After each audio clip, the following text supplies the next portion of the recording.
সংগঠন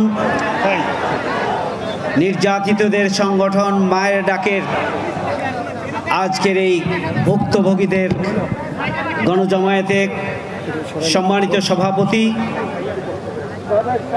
যিনি জুলুম নির্যাতন নিষ্পেষণ উপেক্ষা করেও আমাদের ভুক্তভোগীদের প্ল্যাটফর্মকে দীর্ঘ সময় ধরে টেনে এনে আজকে একটি সফল প্রোগ্রামের আয়োজন করতে পেরেছেন উন্মুক্ত আকাশে সংগ্রামী কনভেনার সানজিদা খানম ইসলাম, সম্মানিত জাতীয় নেতৃবৃন্দ, মানবাধিকার কমিশনের এবং বিভিন্ন মানবাধিকার সংস্থার সম্মানিত নেতৃবৃন্দ, সম্মানিত সুধী মণ্ডলী, যাদের জন্য আজকের আয়োজন বিশ্ব মানবাধিকার দিবসে গুম, খুন, হত্যা, জুলুম, নির্যাতন নিষ্পেষণের স্টিম রোলার যাদের উপর দিয়ে চলে গিয়েছে, যে সমস্ত ভাই ও বোনেরা ভুক্তভোগীরা এখানে উপস্থিত রয়েছেন, সম্মানিত ঢাকাবাসী, সাংবাদিক বন্ধুগণ, সংগ্রামী উপস্থিতি, সবাইকে জানাই আন্তরিক শুভেচ্ছা ও সালাম। জাতীয় নেতৃবৃন্দ বক্তব্য রাখবেন। 2006 সালে 28 অক্টোবর পল্টন ময়দানে শেখ হাসিনা ফ্যাসিস্টের আহ্বানে সারা দেশ থেকে লগি, বৈঠা এবং আগ্নেয়াস্ত্র নিয়ে যে নির্মম হত্যাকাণ্ড পরিচালনা করা হয়েছিল, সেই দিন পল্টন ময়দানে ফ্যাসিবাদের উত্থান হয়েছিল। মঈনুদ্দিন ফখরুদ্দিনের সহযোগিতায় 2008 সালের নির্বাচনে শেখ হাসিনা ক্ষমতায় এসে তা সেই ফ্যাসিবাদকে ধীরে ধীরে শক্তিশালী করার জন্য তার পাটাতন গেড়েছিল। আর 2009 সালে পিলখানার হত্যাকাণ্ডের মধ্য দিয়ে দেশপ্রেমিক সেনাবাহিনীকে হত্যা করে বাংলাদেশের স্বাধীনতা সার্বভৌমত্বকে দুর্বল করে দেওয়া হয়েছিল। বাংলাদেশের ভৌগোলিক সীমানাকে অরক্ষিত করে দেওয়া হয়েছিল।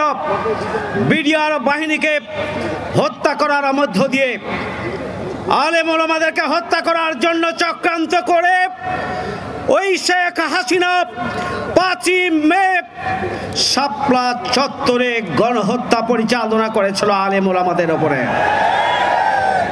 বাংলাদেশের অন্যতম মজলুম রাজনৈতিক দল বাংলাদেশ জামাত ইসলামীর আমিরের জামাত থেকে শুরু করে 11 জন শীর্ষ নেতা, যারা নিরীহ, যারা মজলুম, অন্যায়ভাবে তাদেরকে ফাঁসি দিয়ে জেলখানায় রেখে এবং বাইরে নিপীড়ন করে হত্যা করা হয়েছিল।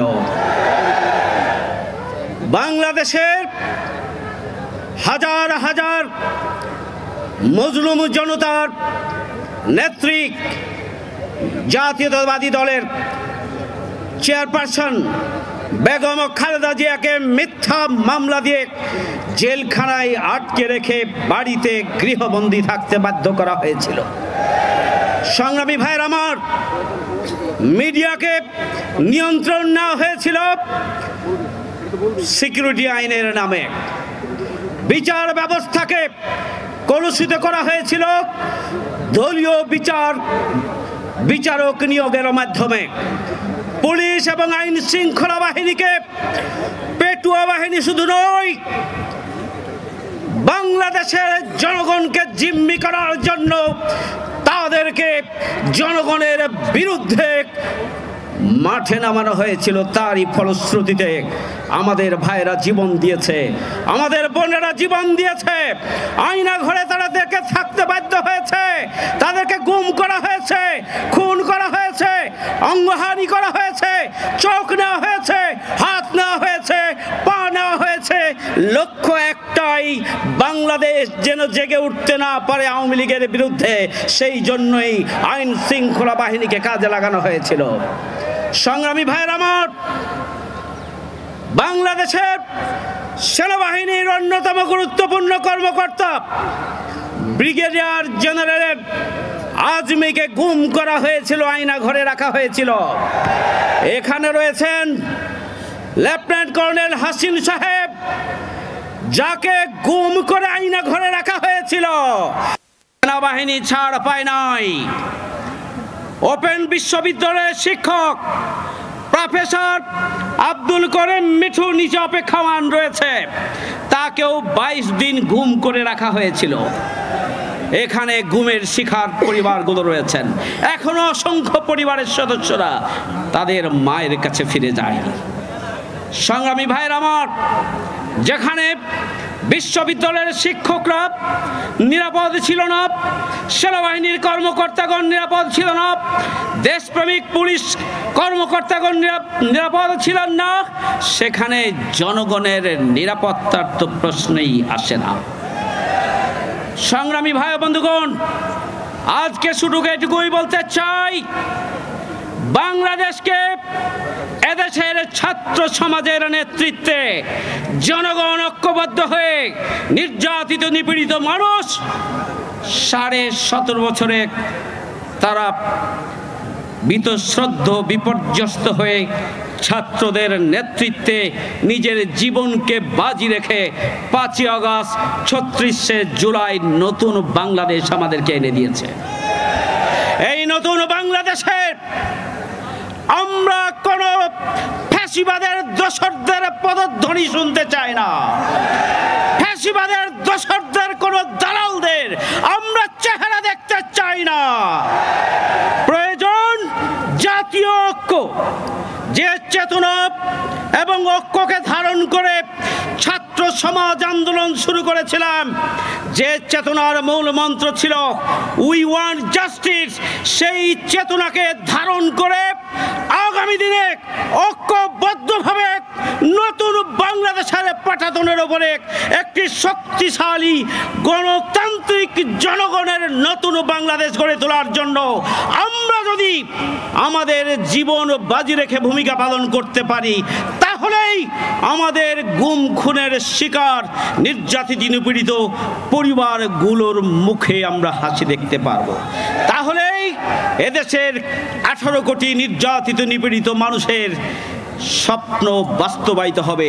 সেই জন্য জাতীয় নেতৃবৃন্দ, সুশীল সমাজ, সাংবাদিক বন্ধুগণ, সচেতন জনগোষ্ঠী, মানবাধিকার কমিশন, সকল শ্রেণী পেশার মানুষ 5ই আগস্টের চেতনাকে ধারণ করে আগামী দিনে যে কোনো চক্রান্তের বিরুদ্ধে ঐক্যবদ্ধভাবে নতুন বাংলাদেশ গড়ে তোলার জন্য, সন্ত্রাস মুক্ত বাংলাদেশ গড়ে তোলার জন্য, ফ্যাসিবাদ মুক্ত বাংলাদেশ গড়ে তোলার জন্য, বৈষম্য মুক্ত বাংলাদেশ গড়ে তোলার জন্য, গণতান্ত্রিক বাংলাদেশ গড়ে তোলার জন্য, উন্নত আধুনিক জাস্টিসের বাংলাদেশ গড়ে তোলার জন্য আমাদেরকে ভূমিকা পালন করতে হবে।